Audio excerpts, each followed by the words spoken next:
क्या आपने कभी सोचा है कि जब श्री कृष्ण और राधा का प्रेम संसार का सबसे पवित्र प्रेम माना जाता है, तो फिर दोनों ने विवाह क्यों नहीं किया?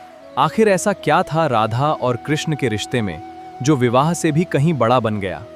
इस रहस्य को जानने के लिए वीडियो को अंत तक जरूर देखिए। वृंदावन की सुबह, यमुना के किनारे बहती ठंडी हवा, बांसुरी की मधुर धुन और उस धुन की ओर खींची चली आती थी राधा।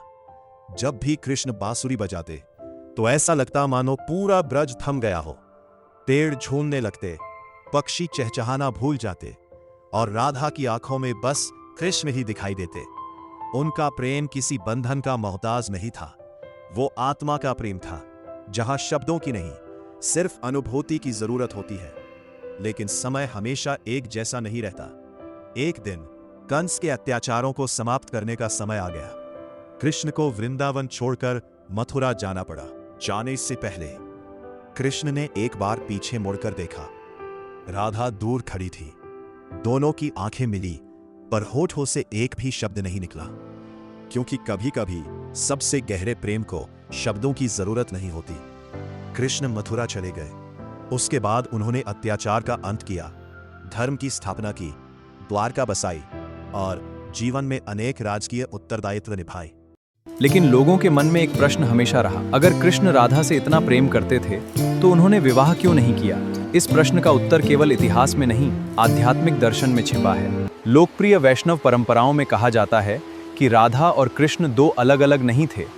राधा थी प्रेम की मूर्ति और कृष्ण स्वयं परमात्मा। जब प्रेम और परमात्मा एक ही हों तो उन्हें विवाह जैसे सामाजिक बंधन की आवश्यकता नहीं रहती।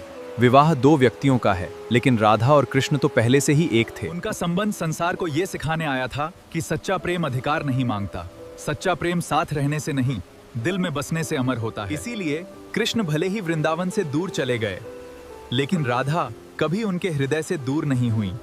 भक्तों की मान्यता है कि जब भी कृष्ण की बांसुरी की चर्चा होती है, उसकी पहली धुन में राधा का प्रेम झलकता है, और जब भी कोई भक्त सच्चे मन से कृष्ण का स्मरण करता है तो वहां राधा की भक्ति भी साथ चलती है। यही कारण है कि आज भी लोग केवल कृष्ण नहीं कहते, वे प्रेम से कहते हैं राधे कृष्ण, क्योंकि कृष्ण का नाम राधा के बिना अधूरा माना जाता है। यही उनके प्रेम की सबसे बड़ी पहचान है। उन्होंने विवाह नहीं किया, फिर भी उनका प्रेम संसार का सबसे अमर प्रेम बन गया, क्योंकि कुछ रिश्ते कागजों से नहीं, आत्मा से जुड़े होते हैं। तो दोस्तों, राधा और कृष्ण की यह कथा हमें सिखाती है कि प्रेम का सबसे ऊंचा रूप अधिकार नहीं, बल्कि समर्पण होता है। अगर आपको यह कथा पसंद आई हो तो वीडियो को लाइक करें, अपने दोस्तों और परिवार के साथ शेयर करें, और ऐसे ही भक्ति और प्रेरणादायक वीडियो देखने के लिए हमारे चैनल को सब्सक्राइब करें।